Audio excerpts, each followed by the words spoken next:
Hello, how you guys doing? I'm your co-host C Diesel. To the left of me, I have Professor E, King of the Comics, Ethan Murphy. To the right of me, I have Lelouch V. How y'all doing, my brothers?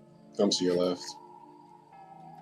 Really? I mean, I'm just saying, like, you completely switched that up. This is but not besides new. that, I'm doing pretty good. It's fun because usually you always start off by saying to the left of me and you say Otis. It's I appreciate you going to me first. I don't even care about spatial awareness because technically somehow it is the left somewhere. I mean, in Japan it's to the left, right? So does spatial awareness technically apply if we're not actually in the same space?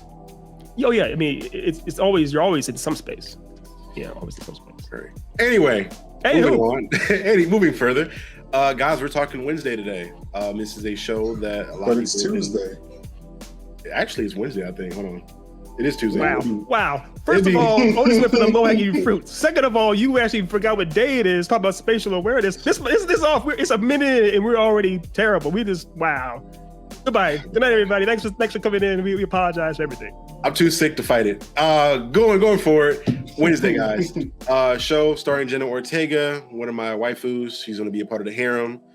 Call me boo. Yeah, this show's dope. I had a really good time watching this show. I told Ethan at some point that this show kind of reminds me of how Sabrina started. It was a fun, spooky type show that had a decently well-written plot. And a pretty good main actor. So I'm hoping that because Tim Burton and the original writers for Smallville are a part of this, they stay a part of it, and the quality of it holds up, and it doesn't just nose bomb like Sabrina did. But yeah, I guess we'll start with Otis as far as your initial thoughts on the show.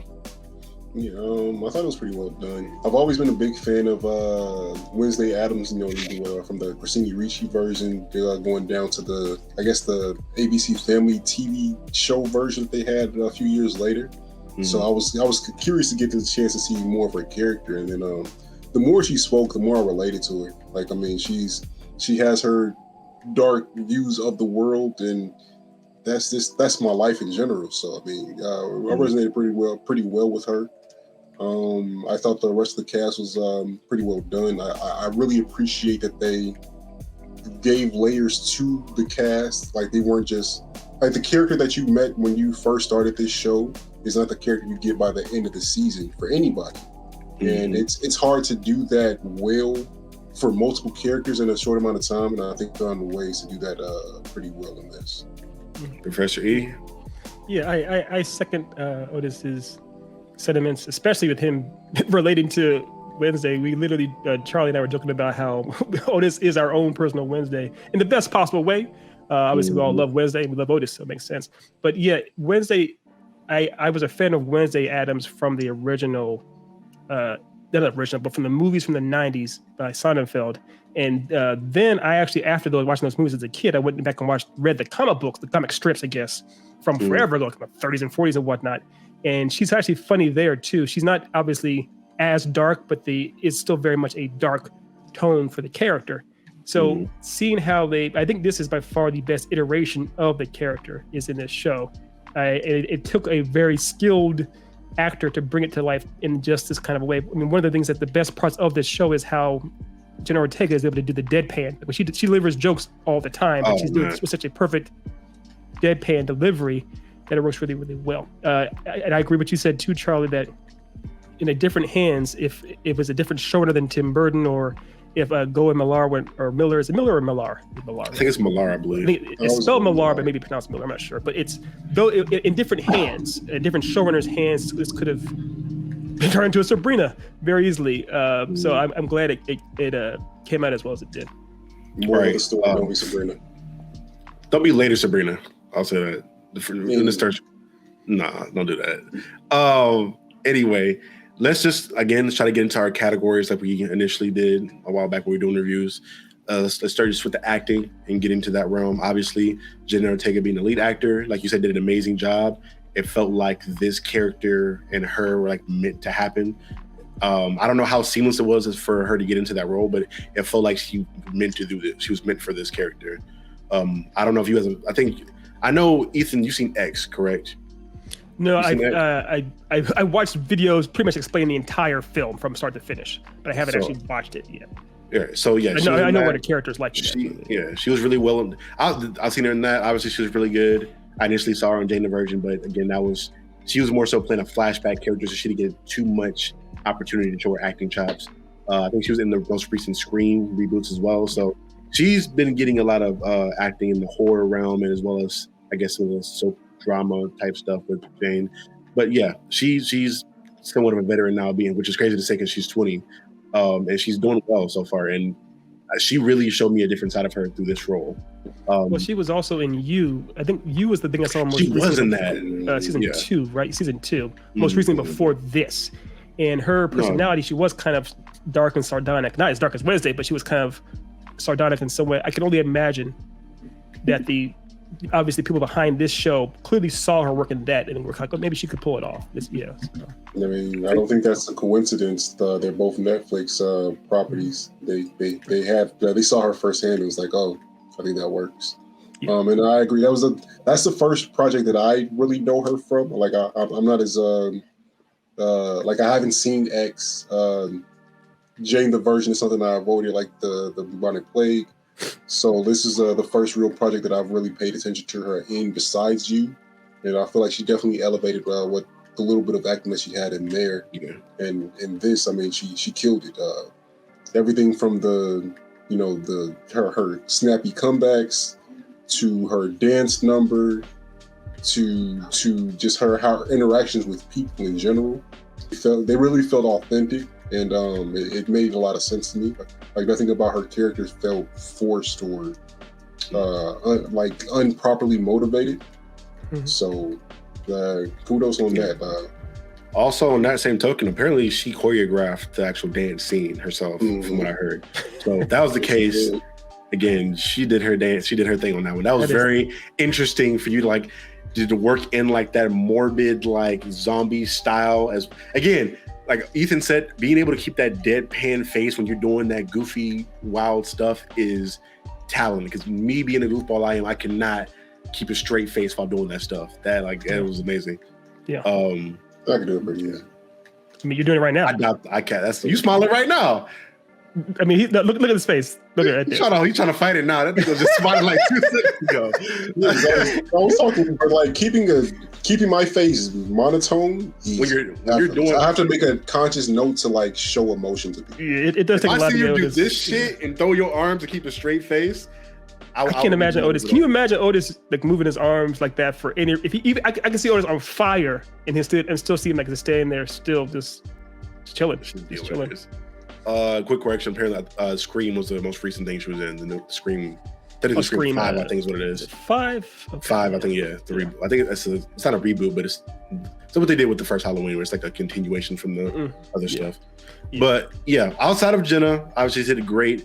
The supporting cast was also amazing for this. I felt like they were built around her in a sense. They kind of focus in on the different parts of her. Her roommate, obviously being the complete opposite and antithesis, and you know what I'm talking about.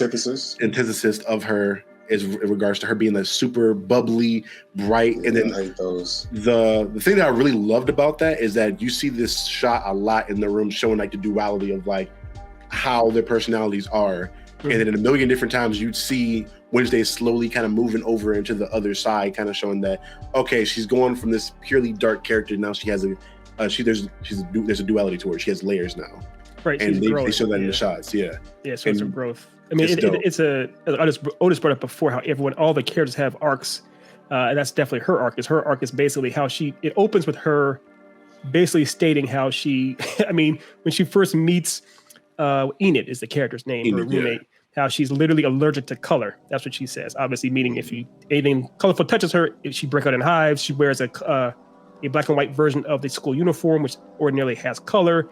And she wants to be as left alone as possible, humanly possible. She tries to run away from actually making contact with people, have any kind of real relationships. So to see her go from that to actually by the end of the entire show, spoiler alert, where she hugs Enid. Like I got teary-eyed watching her hug Enid because she didn't just hug her; she really hugged her. Right, like full blown, like she embraced everything her. She had. Yeah. Southern Baptist Church hugged her. So it was it works really well. It's a simple thing, but just showing that someone actually lets somebody in that much. Right. And for me, like that moment for me was when Thing was dying and you saw her actually shed a tear. Finally, I was like, damn, you showed that much emotion after this entire show. Like you saying, I don't need friends, I'm good solo, blah, blah, blah, blah. And now this literally your family member is dying and now you can't hold that emotion. Like you're actually showing that emotion. Right. And it's set up in a way too, where before that I think it's episode 4, it's the episode where the dance is happening, right? Mm-hmm. And she's talking to Bianca. Bianca's her name, the siren. Yeah. Yes. Okay. Yes. And she said there's a conversation they're having where Bianca says she's jealous of her because she doesn't care what people think about her. And Wednesday says it's true that she doesn't care about what people think about her, but she wishes she did. Which is kind of like it's showing that she is trying essentially. So she does have emotions. There's they had a dialogue at the dance where Bianca said she was jealous of Wednesday for not caring what people think. That's not what happened. Yeah, Bianca. Bianca was having that conversation with her, I guess, not so guy in his room while Wednesday was under the bed listening, and she said that she doesn't like Wednesday because Wednesday thinks she's better than everyone else, and she said to Bianca I don't think I'm better than everyone else. I think I'm better than you. No, they had that. This is a separate conversation. There's multiple conversations. Yeah, there's one where that does happen in one episode, and there's another episode where they're sitting outside the dance. It's actually after Xavier and her have a little bit of a fight, and she's actually upset because Xavier, in a way, clearly shows he's still into Wednesday more so than her. Right. She storms off and she sits down, and then Wednesday goes to sit down with Bianca. Yeah, and she said verbatim was like, "I wish I cared more," is what Wednesday said. Yeah. I do remember that. You're right. But yeah, getting into Bianca, especially her as a character, obviously give her a shout out to our Black queens. You gotta on our Hotep shit. She was a great character to me. I really enjoyed. Once I saw that initially I thought she was like a Medusa when I saw the scales, but I thought it was really dope to have the concept of her being a siren, and then also showing that you can hypnotize people and make people love you, but you don't know if they really like them. Using their abilities and making that a character trait or a character flaw was really well written to me. And they did that with a lot of different characters, as far as their powers being their personalities and that not feeling very cliche. I think it was done really well. Yeah. Well, one thing I liked about it too is just showing essentially the drawbacks of these powers or these abilities. It wasn't just no one was broken with anything they could do. For example, with Bianca, how she had the ability to essentially get people to do whatever she wanted by talking to them, almost unavoidably. She had to limit herself by wearing like a charm that could basically stop it. But she said even then, it's morally prophylactic. It's not necessarily 100%. And she said that she laments having those abilities because she never knows how people actually feel around her. And also, when people realize this, it can scare them off.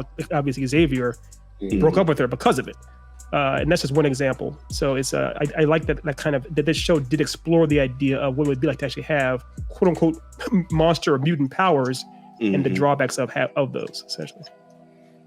Right, and I think with that one, hopefully they get into I know her mother said she lost her siren song. I don't know if that's a thing that you kind of just lose through time, or if she's overused hers, or how that happens. Yeah, so we'll see. I'm excited to get into that. Maybe that's a character arc for her later on with her losing it. I could kind of see that in my head how that would go as far as her getting what she wished for, et cetera, et cetera. Right. I still don't know what that school is there for. Like what that school's supposed to be there to teach them.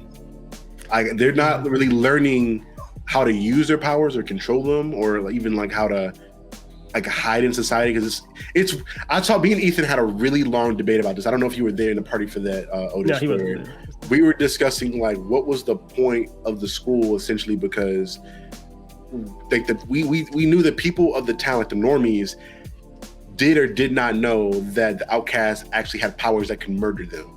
Because in my head, when you have things like werewolves and gorgons that can turn you to stone and like literally tear you limb from limb, and then you as a bully proceed to go pick on them in broad daylight, or even at night try to corner them. Why do they do that? Because that was the whole thing me and Ethan were trying to talk about. It's like if they knew or didn't know. I said they could know, because as a bully, you know that a bully tends to pick on somebody weaker than them. So why would they go and try to approach somebody that can murder them? That it was a whole weird thing. I don't know if you want to try to elaborate. Maybe I just spoke for Well, you. part of the debate that we were talking about, of course, is getting the bullies and everything like that. But I think going back down to the school idea of school, what they're teaching them, I was bringing up the idea that I thought it was kind of interesting, the parallel to like a Hogwarts or whatnot. But I thought it was more. I personally enjoyed it a little bit more than Hogwarts or Harry Potter. And obviously, you mentioned how in Hogwarts they make it very clear that the wizards are there to learn how to use magic. And in this show, the outcasts, as they're called, even though they go to Nevermore, they go to the school. We literally only see them in one class, which is about like horticulture in a sense. Yeah, that's why you only see one teacher throughout this entire season. Right. Yeah, we've only seen one teacher. So it's I don't know. I'm not even sure this school is necessarily meant to teach them how to use their abilities. It may just be actually this is like a prep school where they're not even. It's nothing to do with their abilities. It's a place for people who are like this to go just to learn basic stuff. I think it's more toward the latter. Like, it's a collection of them, but it's not necessarily built to teach them to hone their abilities. It's just a place for them to be safe without having to interact with the outside world as much. That's my guess. And this is one little plot hole that I think is there in regards to just the rest of the world's interaction with outcasts in general. Because majority of these outcasts have abilities that can literally murder or like destroy regular people on a normal basis, and the normies kind of act like it's a normal thing. Like even like the Hyde specifically throughout the show, they tell you that they're irrational, they're uncontrollable, and there's a whole book full of monsters like that. And I doubt Hydes are the only ones that are like that. Mm-hmm. And regular people just kind of like act normal, like that's a normal thing. Which maybe it is in that world. I don't know. They haven't really showed a lot of the world outside of the town and outside of Nevermore, but I definitely want to see more of like the outside world's interaction with outcasts going forward for future seasons. I guess one thing too is that there are clearly people at Nevermore that don't have any bizarre powers or abilities too. Mm-hmm. Like even Wednesday's parents, Gomez and Morticia, as best we can tell, has foresight. Visions, yeah, she has visions. Which they have to have abilities because they talked about in the show how the only normie to be at that school was the professor. That was the body. I think professor. she was the only normie on staff. They said on the staff. only normie on staff. On staff, as far as a teacher or a principal or whatnot. But I mean, and she may be the only normie at all. Period. That's very possible.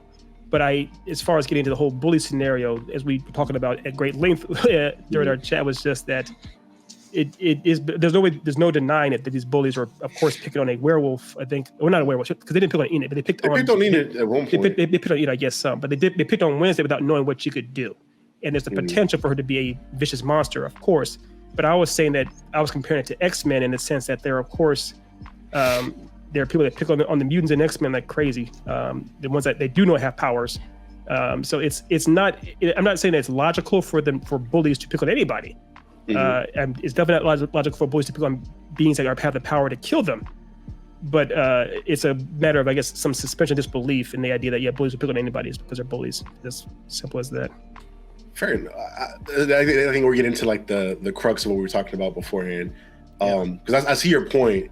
But from my perspective, when it comes to bullying, I've never known a bully to pick on somebody that was stronger than them. I don't even think you really can bully somebody unless they're just not deciding to fight back on it.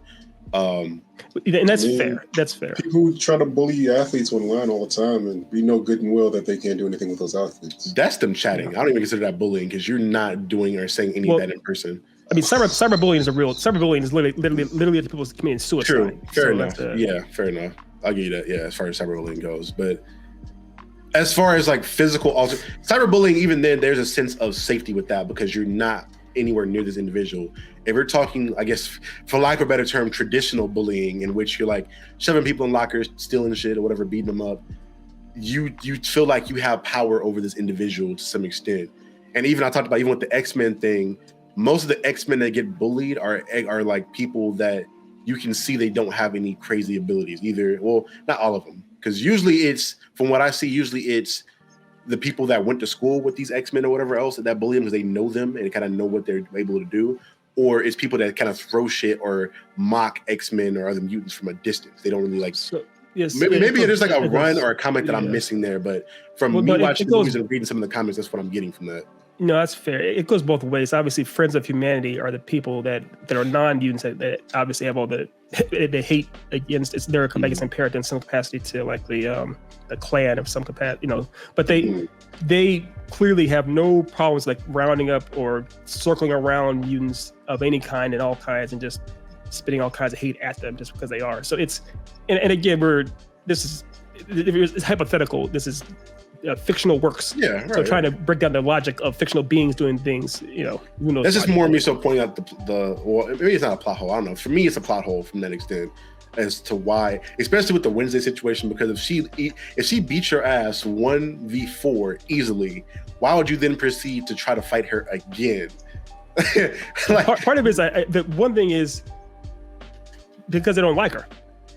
So if she beats your ass one time, you're really not gonna like her again second time. So even if you have a chance to see her, you might think, now I can take her on. But regardless, you still don't like her, and if you're a bully, you still might try to take her on again. In real life, you probably wouldn't, but I can rationalize. In real life, how that usually goes is they just find more people or a bigger person to try to bully you again a second time. Yeah, they didn't even do that much. Yeah, so I get if it's like it's sloppy. Maybe, I'll give you it's sloppy. I guess, yeah, like I said, it's in realism and reality, you're probably not doing that. Because if us three get stomped out by one person and we had three of us, we're probably not doing any better next time. No, because like Otis said, typically you get somebody bigger and stronger to help you fight them or find another way, or you get a knife or a weapon to try and do it the second time around. There's a learning curve usually with it. I feel like that's more murderous intent than bullying. I mean, that happens. What do you think happens next? First, I'm talking about in this scenario in particular. I don't think they meant to like murder her or like get that violent. It seemed like they were more so trying to like mess with her to keep her like you don't belong here. Sure. I don't know, because you saw those kids immediately not too long after that. They were really quick to warm up to the outsiders when they actually had a conversation with them. So maybe they didn't seem that far gone, in my opinion. Because I don't. If you have that much hatred in your heart, one conversation or one interaction is going to change your thought process on somebody immediately like that. One of them, like, kind of. Only Lucas. Yeah, because he was around them. Like the other two weren't around them having interaction. But the other two didn't warm up to her. Remember, they put the blood. Yeah, they poured the blood over at the party, which is a few episodes later. Yeah, they did. I'm saying the ones that like Lucas and then the sheriff's son, which I guess he was an outsider at the end, but they showed that he was a bully at one point too, and then he had interactions with outsiders, and then he warmed up. And I'm not sure who the sheriff's, I can't remember his name right now for some reason, who the sheriff's son's friends were. I know Xavier is the guy that the sheriff's son picked on. His friends, he was friends with them, is from what I heard. Like he hung out with them at one point. They said he went soft. Okay, is that way? Okay, so he stopped hanging around them. Because I know they said that Lucas went soft when they saw him coming out of the party. He was trying to talk to them. They were saying they were calling him soft. Yeah. So I'm not sure. I'm not entirely sure that but it's not important. We're getting so far off track or topic. We're getting too deep into this. It's not that big of a deal, really, honestly. So we do, baby. I guess trying to redirect back into a topic. We kind of went into the actors a little bit and talked about some supporting actors. As far as villains, because I know for me, villains is usually a huge part of any kind of, I guess, hero tale of having that antagonist, whether they be evil or not, is always an important part. Do you guys feel like the villain or the antagonist of this were well done, or did you not like him? Being the Cragstone and then the professor, her name eludes me at the moment. We could call it Christina Ricci. Christina Ricci. Yeah. I thought you can understand. I thought Cragstone was you have to appreciate the hypocrisy of the character. I love the idea of someone that was basically a friend of humanity from the X-Men that's very much against people. That's his whole backstory. He's against outcasts. Right. With all these subtext and subtlety you want to put in there, it's both of them.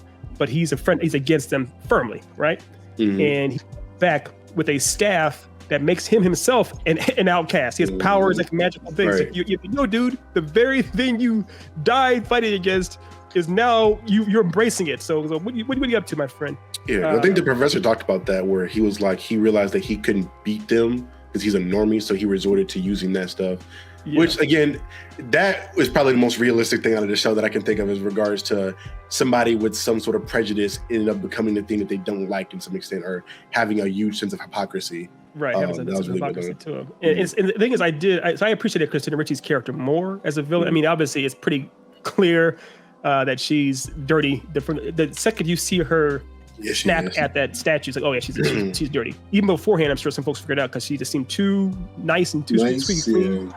But I appreciated her more as far as her backstory, as far as her family had all kinds of beef with Outcast, and then she was left to be fend for herself as an orphan, and she wanted to get revenge in a very clever, slow plotting way, and she was able to do so for the most part. Pull a fast one over on Wednesday and other people for a very long time, which I thought was cool. And I actually appreciate the fact that Wednesday, for the longest time, kept getting wrong.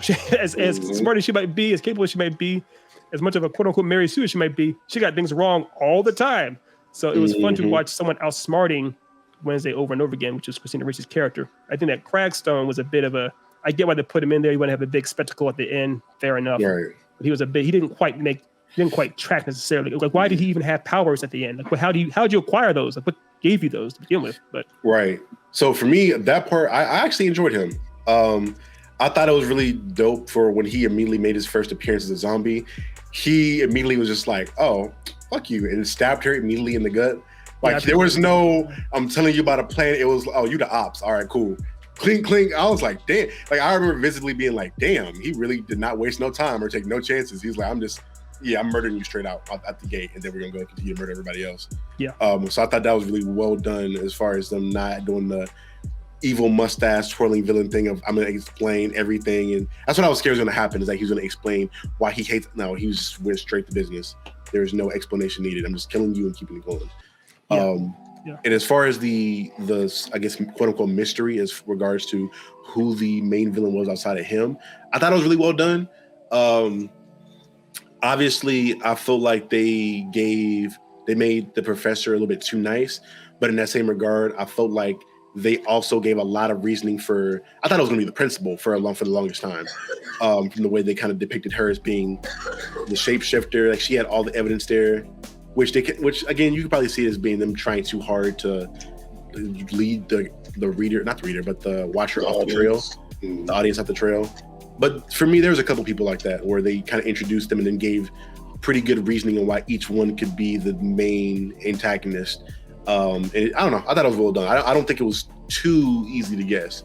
I think by the end of the show, you can guess who it was pretty accurately, but I don't think that was the case for like at least up until halfway through the show.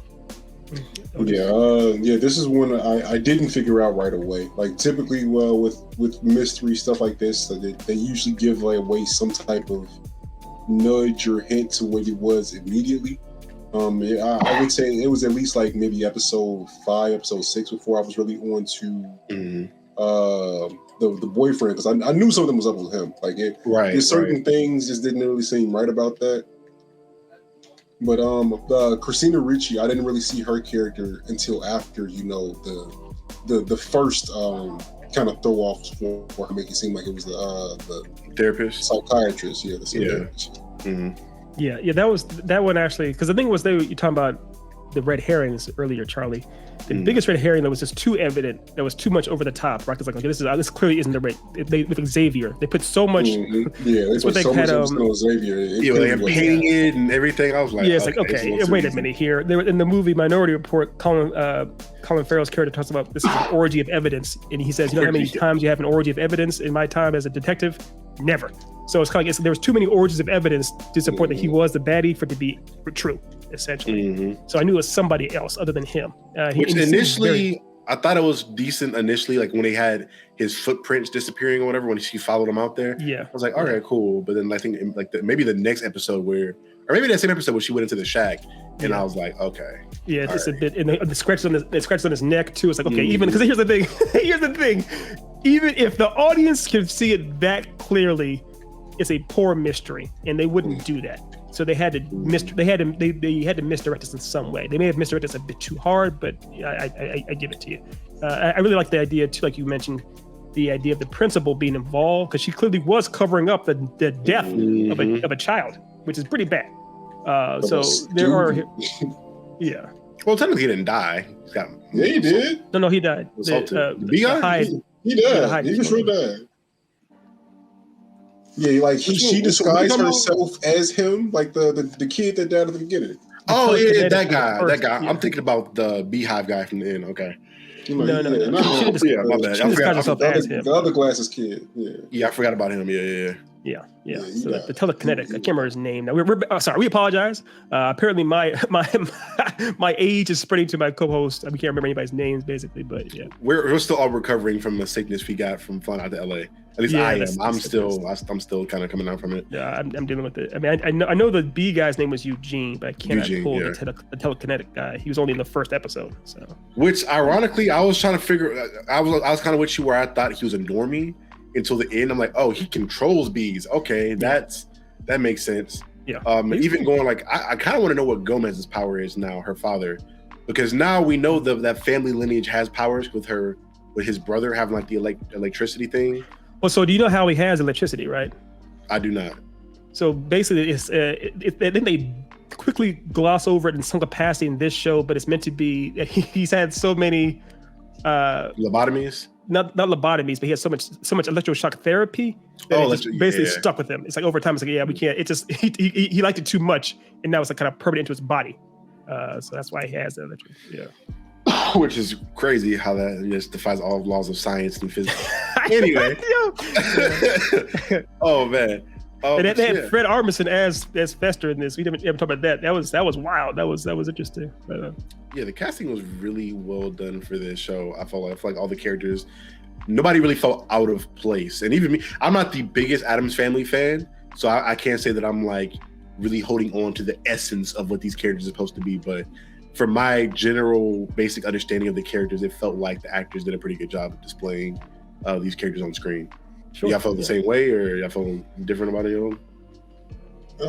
I was honestly kind of indifferent towards her parents. Like they were okay. I don't think they did anything bad. I don't think they necessarily did anything to elevate it either. They were there. They did what they were supposed to do. But this was Wednesday's show, and that was scary.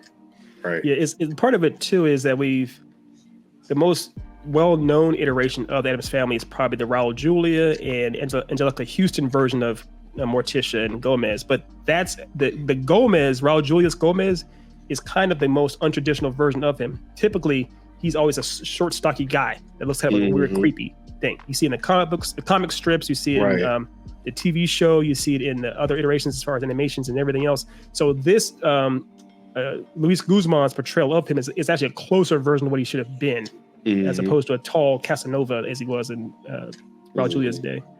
Kind of what they did with Hugh Jackman and Wolverine almost. Yeah. Wait, what's he, like over 6 feet? Hugh Jackman's 2'6". He's like 6'4". He's like 6'4". Come on, Hugh Jackman's like 5'4". It's like it's like a foot shorter. Like 5'4", 5'6", something like that. Yeah, he's tiny. Yeah. But acting was dope. Writing was pretty well done. Special effects, if we can get into the effects for the show.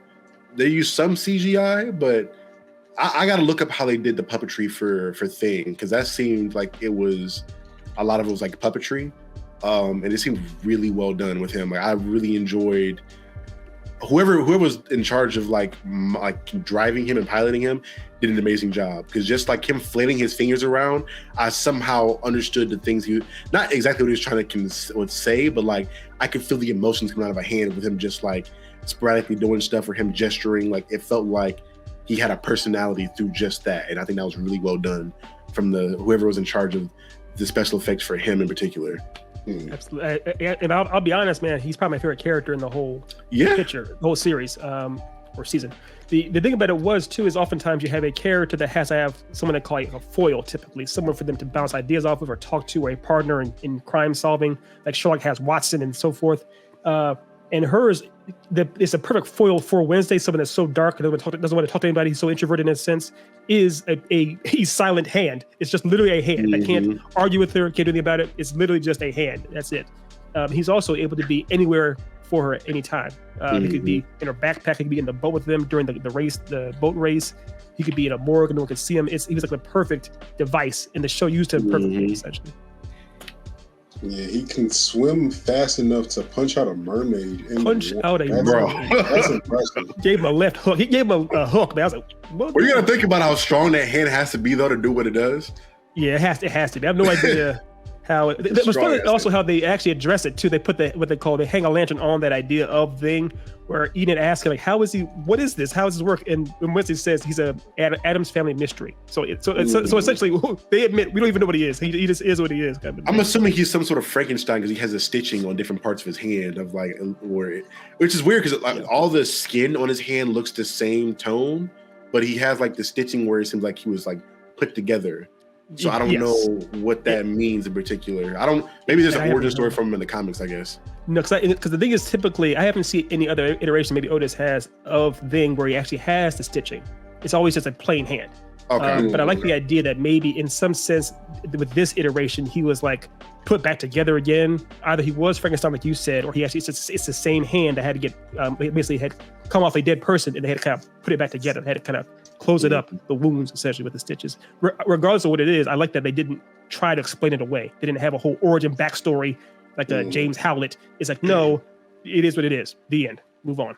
Right. Yeah. Anytime you explain something better than Tenet did, that's a win. Which random shots at Tenet? Why are we? Because I mean, it's the least explanation for how anything works like ever. Like it's. Fair enough. That just seemed out of left field. I was like, damn, okay. The difference was it's not like the plot isn't around understanding or comprehending what thing is. You don't need to know what he is or how he does what he does. It's more amusing not knowing it. In Tenet, they're like, hey, here's this amazing, awesome plot in the world, but we refuse to explain how any of it's possible or makes any sense. There's a difference there. Should I feel like about the entire world of this Wednesday world in general? There's like a lot of things that are unexplained, but they don't, like you said, they don't need to be. You kind of just are what they are. Mm-hmm. Maybe it's just the town that's like that in particular because the town's so attached to the school and there's obviously a lot of weird stuff that went on in the area. Like I said, I'm really interested to see what happens outside of that area in the next season. Hopefully they get to that. I just want to see how the rest of the world looks at them. Yeah, no, that makes perfect sense. I think they did it. It's bizarre because they kind of walk the line between world building and mystery. So they have like, if you think about it, like why are all these quote unquote outcasts, like these creatures that have ungodly abilities and powers and whatnot, are somewhat quote unquote monsters. This is just in this world they exist. They just are. They're werewolves. They're sirens. There is a Medusa, a kid that's basically a Medusa. These things just exist. Gorgons. There's a bunch of Gorgons actually. Gorgons and stuff. It's like what? So it's but okay, and we kind of just have to accept that it is what it is. We don't really. Beekeeper powers and shit. Beekeeper powers. Shapeshifters and all. Yeah, that's the whole thing. But yeah. You have any closing remarks? Well, let's get into rating the show, I guess, now is where we're at the point now. I guess we'll start with Professor E. Yeah, I would give it a solid 9, man. I know it's not perfect. And I know, and I mentioned I had some issues with the Craghorn. Crackstone. Crackhorn. He's an old black man, boy. Crackhorn. I don't care. I don't do Crackhorn enough. But Cragstone. But still, that didn't take away from the ultimate enjoyment I had for the show. Jenna Ortega's performance, the fun mystery. It was fun to see Tim Burton kind of back in form. I can't remember the last thing that Tim Burton did that I actually liked, to be honest with y'all. So it was good just to see all these things come together for an enjoyable show. I still gotta watch Edward Scissorhands at some point. I haven't seen it. Oh, really? Damn, we gotta make a list of all the things I know Creed's on there, and so is now we got Scissorhands, and we got a bunch of stuff. Is that a thing that people need to see? I don't know. I mean, I want to see it. I like Johnny Depp and Tim Burton. From what I've seen, he's done some cool stuff. Fun. Have you seen Beetlejuice? Right quick, Dev?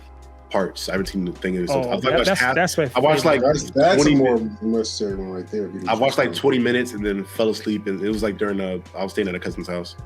Okay, it's only like 90 minutes long. It's a short movie, but that's a fun one. It's a fun, weird trip.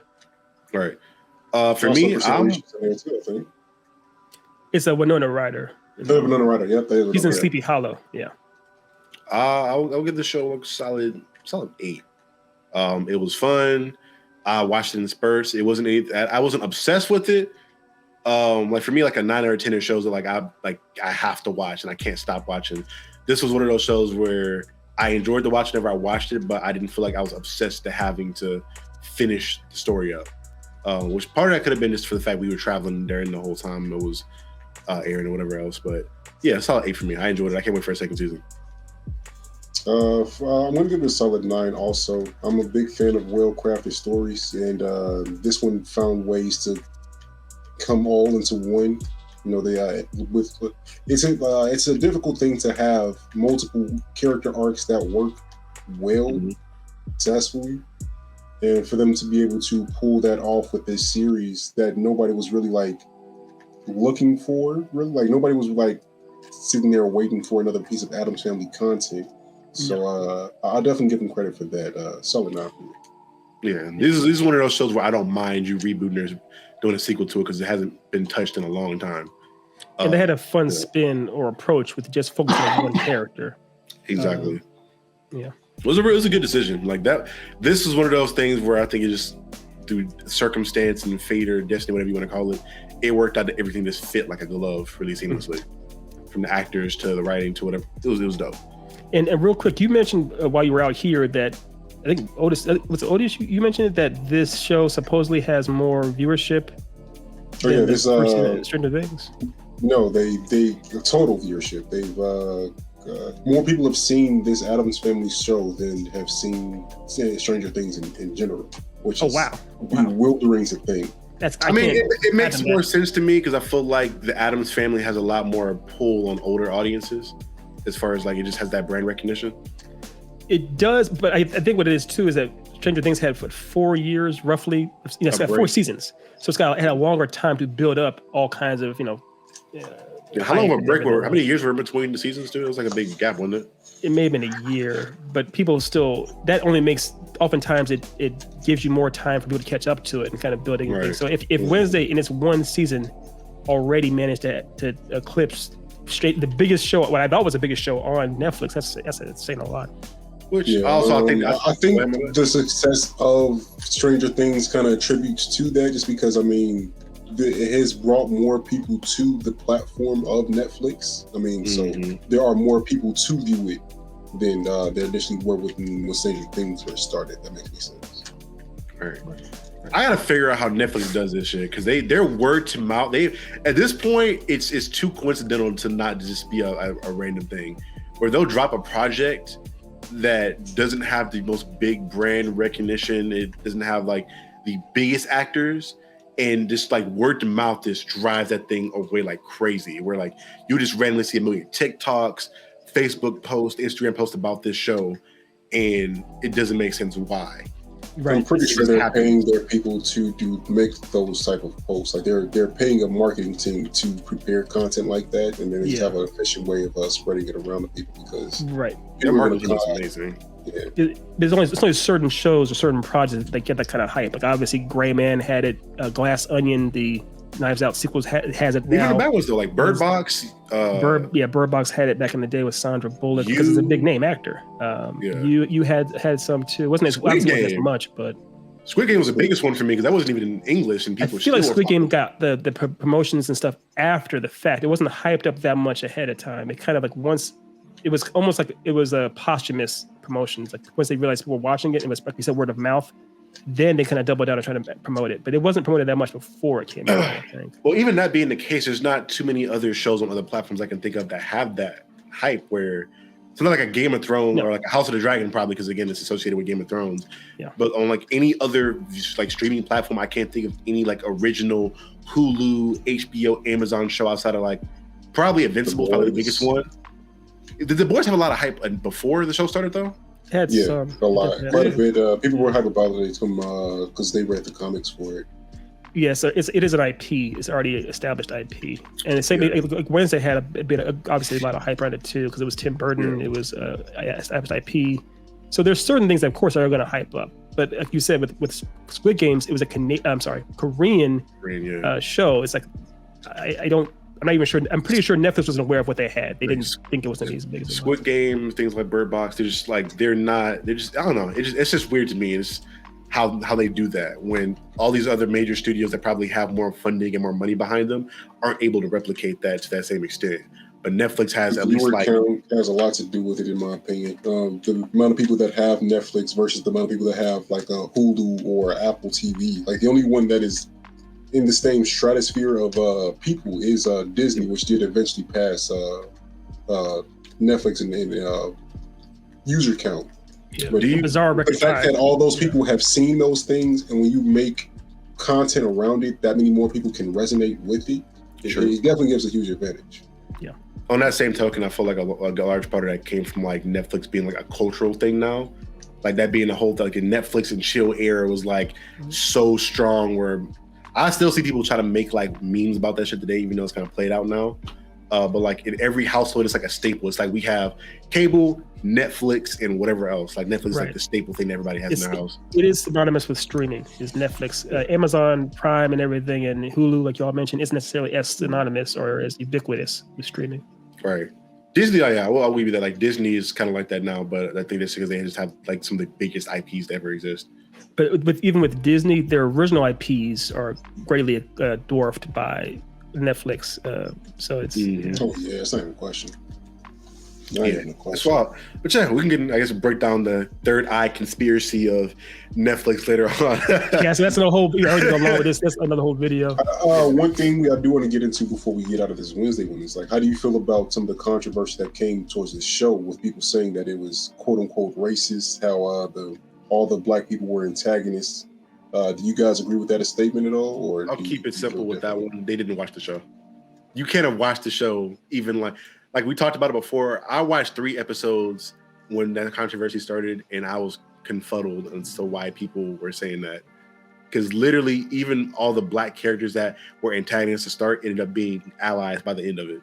So I don't understand where they were going with that. I'll mention this real quick.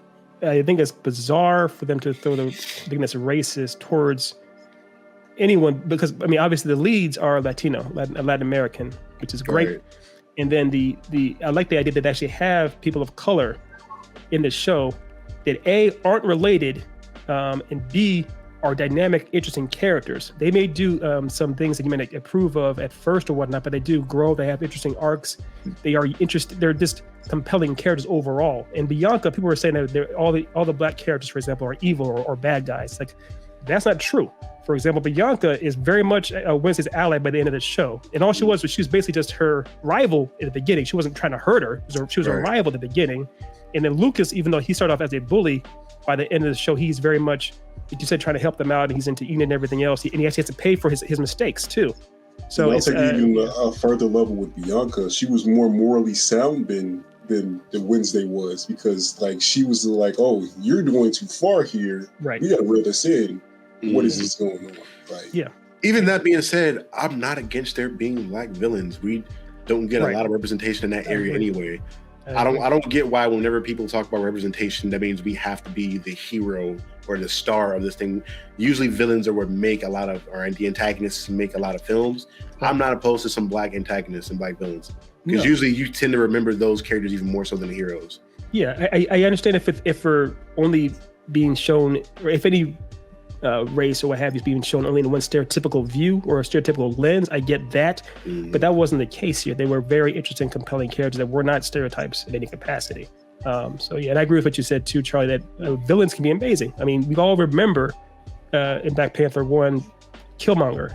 And spoiler alert, his character in the movie with Michael B. Jordan is much better than his character in the comic books. So. Yeah, but yeah, shout out again. I don't remember a Black Panther 1. I remember a Killmonger 1. All right, let's close this shit out before he gets going. Yeah. Again, before we head out, shout out to my Latino brothers and sisters. Congratulations on getting some more representation. You guys don't get as much as you probably should. So it's dope to see that. Love Jenna Ortega. Shout out to Cito is our boy, obviously Puerto Rican. Exactly. Shout out boy Cito, and shout out to my wifey Jenna. Yeah, hit me up, boo. Yeah, we'll see you guys next time. This has been the Then and Out podcast. Thank you guys for your support. We hope for your continued support, and we will see you guys next time. Peace.